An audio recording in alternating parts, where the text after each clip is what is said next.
सायाव खावलायनो साननाया माने गुदिनिफ्रायनो बुंनांगोन मानो होननानै बुङोब्ला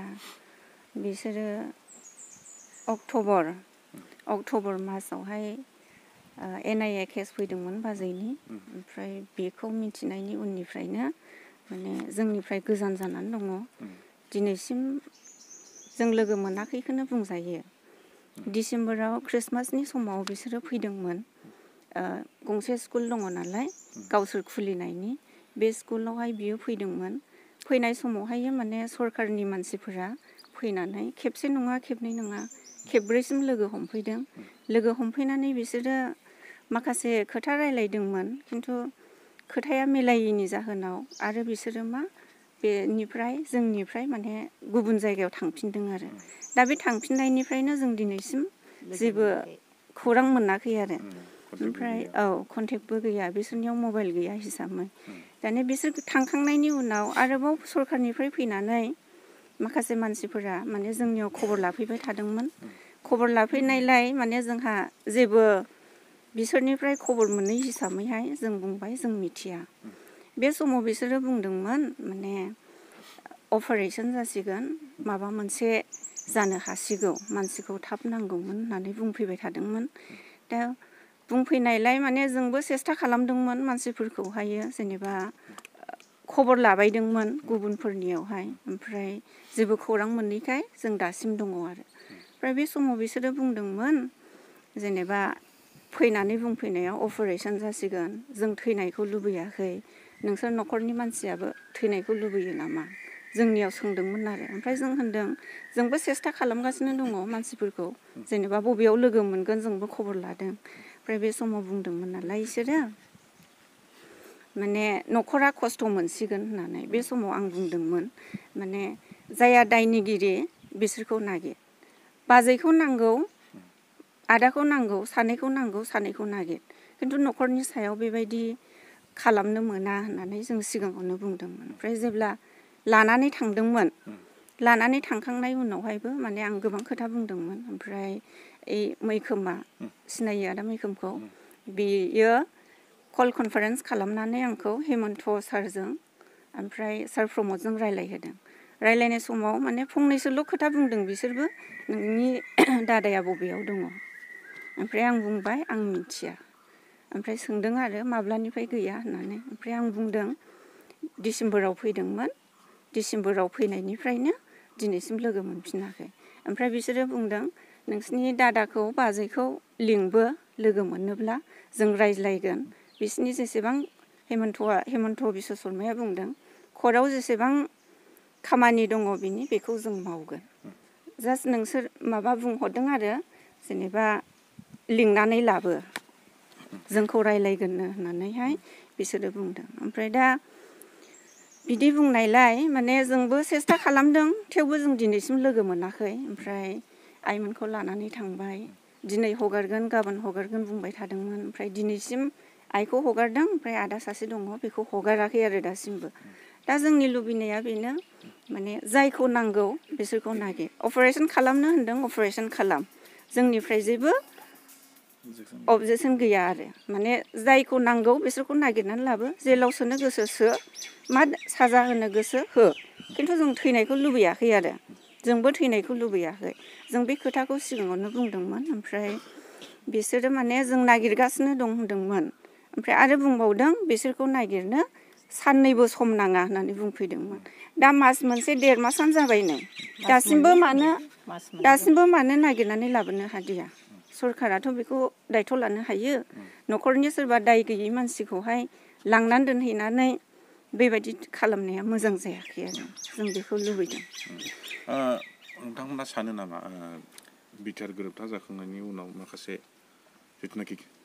केसफ्रा उइद्र' जानांगौमोन खिन्थु जायाखै बिनि थाखायनो बिथांमोना थांफिननांदों सानो नामा बेयो सैथोखा माने बिसोरो बुंदोंबो माने बिटिआर मुङानो बेसेबांबा गोजौखा बिटिआर गोरोबथा जाखांनायनि उनावबो जेनेबा जेसेबांनाखि बिसोरनि हान्जा जेलाव थाबथानानै दङ बिसोरखौ बिसोरो उइद्र' खालामजानायखौ लुबैदोंमोन ओमफ्राय नै डिसेम्बरावहाय जेब्ला बिसोरो फैदोंमोन बे समावहाय बे केसनि सोमोन्दैबो बुंदोंमोन आंजोंबो फंनैसो रायज्लायलांदों माने नोंसोरखौ गावसोरजों सरकाराव थाफाजानो लुबैदों बेबायदि खोथा बुंफैदों आंनि सिगाङाव दा नोंसोर मा सानो आं बे खोथाखौ बुंदोंमोन बाजैनि सिगाङाव बाजैया बुंदों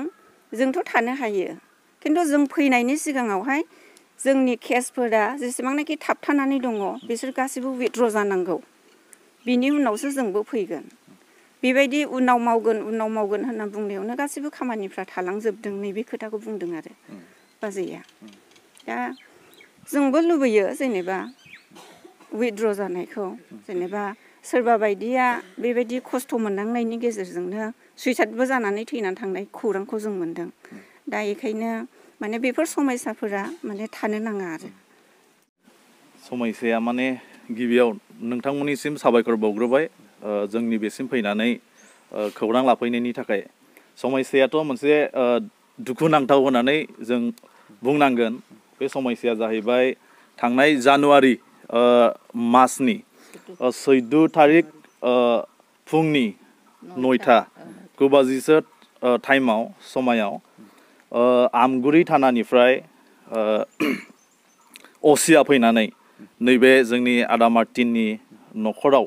बिमा आरो आदा मार्टिननि फंबाय बिसोर सानैखौबो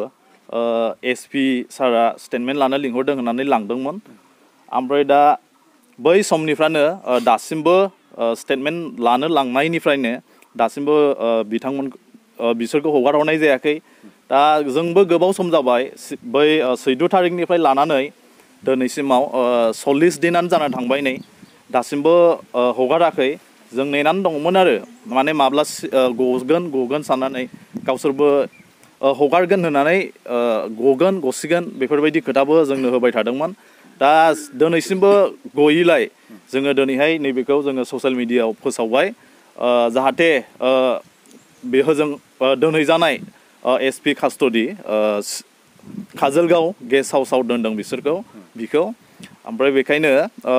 बिसोरो जेन थाबैनो गबोयो जों बेखौ न'खरनिफ्राय खावलायदों आरो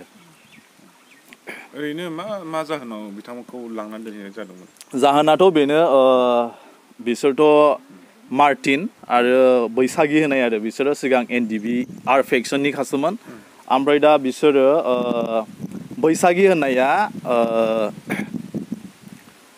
मोनसे अर्डार फैदोंमोन आरो बेहा रन्जन दैमारि सारजों जेलाव थांफिननांगौ होननायनि मोनसे अर्डार फैदोंमोन ओमफ्राय दा बे अर्डार फैनाय लोगो लोगोनो बिसोरो दिनैसिमबो न'खराव जेबो सोमोन्दो गैया बिसोरो न'निफ्राय एरायनानै दङ बबेयाव एरायदों बबे हाग्रायाव दं बबेयाव मा खालामदों बेखौ जों जेबो